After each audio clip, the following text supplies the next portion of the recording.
Buenos días, queridos alumnos. Espero que estén muy bien, sé que están bien. Vamos a empezar en nombre de Dios, ¿sí? Y quería comentarles, queridos alumnos, que siempre poner su nombre, ¿no? Y poner la palabra presente en el Classroom para su asistencia, ¿ya? Eso es muy importante. Bien, vamos a hacer el día de hoy el tema 2 y 3. Para la próxima semana hacer un repaso general para el preexamen, ¿ya? Muy bien. Empezamos entonces con nuestro virreinato peruano 2, ¿sí? Dice acá que las autoridades locales de nuestro virreinato, ¿no? El virrey, pues sabemos que era la máxima autoridad, ¿no? Representaba al rey y el virrey llegaba, ¿no? al Perú trayendo consigo su pliego de mortaja, que era un documento en el que venía el nombre de su sucesor en caso de que algo le pasara o se muriera. Las leyes que él dictaba, ¿no? Eran llamadas ordenanzas. Y luego del término de su mandato, el virrey, o sea, cuando ya terminaba su mandato, era sometido al juicio de residencia. Esto era como hacer un resumen de su labor desarrollada durante el tiempo que ha sido virrey, ¿no? Los virreyes más representativos del Perú, vamos a conocerlos, ¿no? Entre ellos tenemos al primero, que fue el virrey Blas Núñez de Vela. Él pues era un virrey bastante imperativo, muy dictador, ¿no? Y muere asesinado durante la rebelión de los encomenderos, ¿no? Ahí lo asesina. Bien, luego tenemos a muchos otros virreyes, son muchos virreyes, pero vamos a encontrar acá en el camino a Francisco de Toledo, que es muy destacado por muchos motivos que vamos a ir viendo. Fue el quinto virrey del Perú, organizador de la minería colonial, considerado como el virrey más importante porque logró consolidar la organización social, política y económica del virreinato. ¿Sí? Ya vamos a verlo más adelante, que él es el que manda pues matar a uno de nuestros representantes, ¿no? Bien, siguiente tenemos a Manuel Amat y Juniet, fue el virrey 31º, durante su gobierno se embelleció Lima en el siglo XVII a XVIII. José de la Serna fue el virrey número 40º, último virrey del Perú. Durante su gobierno, pues alcanzamos nosotros, el Perú se independiza. Bien, la Real Audiencia. La Real Audiencia, ¿qué era? Era la que se encargaba de administrar la justicia en América, ¿ya? Hubo varias audiencias en el virreinato, pero la más importante fue la Real Audiencia de Lima. Los miembros de la audiencia fueron llamados oidores, lo que hoy son los jueces. La Real Audiencia de Lima asumía el gobierno de todo el virreinato ante la falta momentánea del virrey. De repente el virrey había ido a España a alguna cosa, entonces la Real Audiencia tomaba la responsabilidad. Muy bien, los cabildos. Se le llamaba a los cabildos también ayuntamiento. Tenían como función velar por la belleza de la ciudad, estaban a cargo del alcalde y sus regidores. El día de hoy se les conoce como municipios. Los corregimientos eran las unidades administrativas menores, se encargaban del gobierno de las provincias, ¿no? Se llamaban corregimientos. Muy bien. Estaban a cargo del corregidor español. Tenían como función defender a los indígenas de los abusos que cometían los españoles y se encargaban de cobrar el tributo. Los corregidores casi nunca cumplieron sus funciones. Por eso fueron las autoridades más odiadas durante el virreinato. ¿Sí? Muy bien. Vamos a ver entonces la retroalimentación. ¿Sí? Bien. Las autoridades que representaban al rey en el Perú era el virrey, ¿sí? El pliego de mortaja era el documento donde llegaba el nombre del sucesor del virrey. Muy bien, los corregimientos eran los encargados del gobierno de las provincias y de cobrar el tributo indígena. Trabajando en clase, juego y aprendo. Acá escribe las palabras que correspondan en cada maletín. En el maletín de autoridades metropolitanas tenemos la Real Audiencia, Consejo de Indias, el Rey y el Virrey. En las autoridades locales, corregimientos y el Cabildo. Nada más. Bueno, continuamos. Comparo. El Inca, máxima autoridad. El virreinato, el rey, representado por el virrey. Debajo, origen, el Tahuantinsuyo, origen, Habsburgo, Borbón, el virrey, ¿no? O el rey. El siglo, antes del siglo, el siglo XV aproximadamente, del XV al XVIII, ¿ya? Autoridades más importantes en el incanato, sacerdote, el virreinato, el virrey. En la situación del indio, en el incanato, el indio, o sea, de la nobleza era libre, ¿no? Y en cambio en el virreinato éramos tratados como si fuéramos menores de edad, no éramos considerados. Así era, el indio era tratado de esa manera. Tenemos una pequeña lectura acá, ¿no? Donde el corregidor se encargaba de organizar el registro de las personas, cobrarles el tributo, talarín, talán. Bueno, muchas veces dice que les cobraban doble tributo a los pobres indígenas. Miren ustedes, qué tal abuso. Bien, vamos a responder a las preguntas. Ya ustedes hacen la lecturita chiquitita. ¿A quiénes tenían que proteger los corregidores? ¿A quiénes tenían que proteger? A los indios.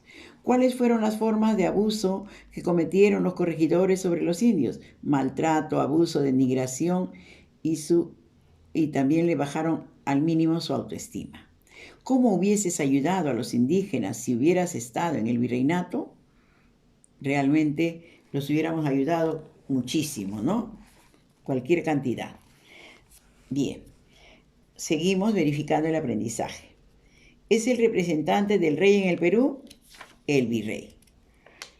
Jueces durante el virreinato, los oidores. Primer virrey del Perú, Blasco Núñez de Vela. Las leyes las leyes dictadas por el virrey se llamaban ordenanzas. Provincias en la época del virreinato eran los corregimientos. Organizador de la minería durante el virreinato, Francisco de Toledo. Exigimos un poco más. Durante el periodo virreinal, España implantó diversas instituciones de orden político. Señala la que existe en la actualidad con el nombre de municipio, el cabildo, ¿no? Los cabildos también se les llamaba ayuntamientos. 3. Institución creada por España cuya función era controlar las provincias del virreinato peruano, el corregimiento. Institución colonial de control político y económico para el cobro de los tributos y la disponibilidad de la mano de obra era el corregimiento. Bien, pasamos entonces al tema 3, las dos repúblicas.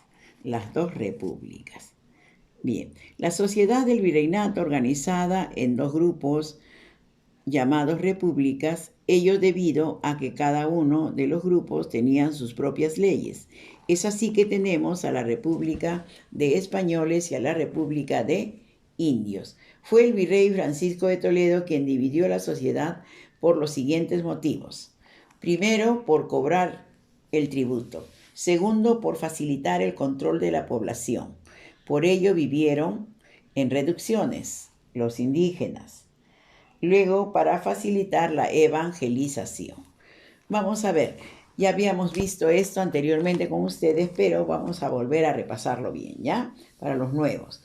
República de Indios. Durante el virreinato, la población indígena fue más numerosa, ¿no? Y también era la más explotada por la corona española, o sea, por los virreyes. Sin embargo, desde el punto de vista legal, eran considerados menores de edad y no podían ser juzgados ni tomados en cuenta como testigos.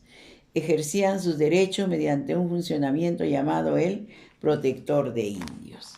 Los indios nobles fueron descendientes de los incas y de las panacas reales del Tahuantinsuyo. Los indios nobles conservaron sus privilegios y sus puestos eran exonerados de pago del tributo y la asistencia de trabajo de la mita. Por ello, muchos de ellos alcanzaron grandes fortunas trabajando en comercio con el arriaje de las mulas de carga. Entre ellos podemos ver a Juan Santos Atahualpa, a Tupac Amaru, ¿no? La corona española buscó igualmente, ¿no?, consolidar la posición de los indígenas nobles, estableciendo colegios especiales para curacas, ¿no?, de donde les enseñaron gramática, ciencias, además de ser correctamente evangelizados. De este modo podrían cumplir eficazmente el papel de intermediarios entre la corona española y los indígenas del común. Bien, esos son los indios nobles. A ver, vamos a ver ahora los indios del común. Los indios del común eran la mayoría de pobladores en el virreinato. A diferencia de los nobles, los indios del común realizaban trabajos obligatorios llamados mita, como por ejemplo en la mina de Potosí en Alto Perú, y ellos pagaban tributo. Durante los primeros años de la conquista, los indios fueron entregándose a los conquistadores encomenderos, quienes a cambio de protegerlos y evangelizarlos recibían el servicio personal o fuerza de trabajo indígena. La encomienda constituyó un sistema cruel de explotación. Es por ello que la corona española limitó el sistema mediante las leyes nuevas de 1542 dadas por el rey Carlos I. Los indígenas vivían en pueblo de indios llamados reducciones, establecido por Francisco de Toledo. Se crearon para facilitar su evangelización, el cobro de tributos y para saber qué número exacto de indígenas había en tal o cual lugar. Qué bárbaro, ¿no? Bien, nos vamos entonces a la retroalimentación, ¿sí? Las reducciones se crearon para la vivienda de los indios y tenerlos contados y chequeados. Las reducciones se crearon para vivienda de los indios del común y tenerlos contados y chequeados. Muy bien, los privilegios que tenían los indios nobles fueron: no pagaban tributo, estudiaban en colegios especiales y no hacían trabajo de la mita. Muy bien, la comunidad de indios dividió en dos: indios nobles e indios común. La comunidad de indios estuvo dividida en indios nobles y no indios del común. Juego y aprendo. Lee los carteles y completa. Por ejemplo, el primer cartel dice: Toledo dividió la sociedad en dos repúblicas. El que sigue: indios nobles eran miembros de las panacas reales. Los pueblos de indios también se les conocía como reducciones. Mita era el trabajo obligatorio que realizaban en las minas de Potosí y Huancavelica. Los indios del común constituyeron la mayoría de pobladores y fueron los que realizaban la mita y pagaban tributo. Muy bien, acá el peruanito informador también nos está dando una lectura pequeña, ¿no?, con la que vamos a hacer la respuesta, ¿no? ¿Qué importancia tiene la mita minera para el virreinato? Mucha, pues de ahí sacaban buen provecho de las minas y mandaban el quinto real a España. ¿Qué es lo que harías para eliminar la mita minera? En ese momento, ¿qué podríamos haber hecho? Haber reclamado, pero como no estábamos ahí, no podríamos tampoco dar una opinión correcta. Integraron la República de Indios, dice, verificando el aprendizaje, pregunta 1. Integraron la República de Indios los indígenas del común, ¿no es cierto? Muy bien. Autoridad que representaba a los indígenas considerados menores de edad: protector de indios. Lugares donde vivían los indios del común: reducciones. En un primer momento los indígenas fueron explotados mediante la encomienda. Las repúblicas que existieron en la sociedad del virreinato fueron 2. Perteneció a la República de Indios Nobles el Curaca. Los pueblos de los indios también se les llamaba reducciones. Fueron los descendientes de los antiguos gobernantes incas, indios nobles. El virrey que creó las reducciones fue Toledo. Durante los primeros años de la conquista, la población indígena fue explotada ¿por qué? Por los encomenderos. Bien, queridos alumnos, entonces con esto ya tienen aclarados sus cuestionarios, mandan la tarea para ponerles la nota. Yo les pongo visto nada más ¿ya? Para ponerle siempre su asistencia. Muy bien, con ustedes entonces quedo hasta la próxima clase. Cuídense mucho. Bendiciones.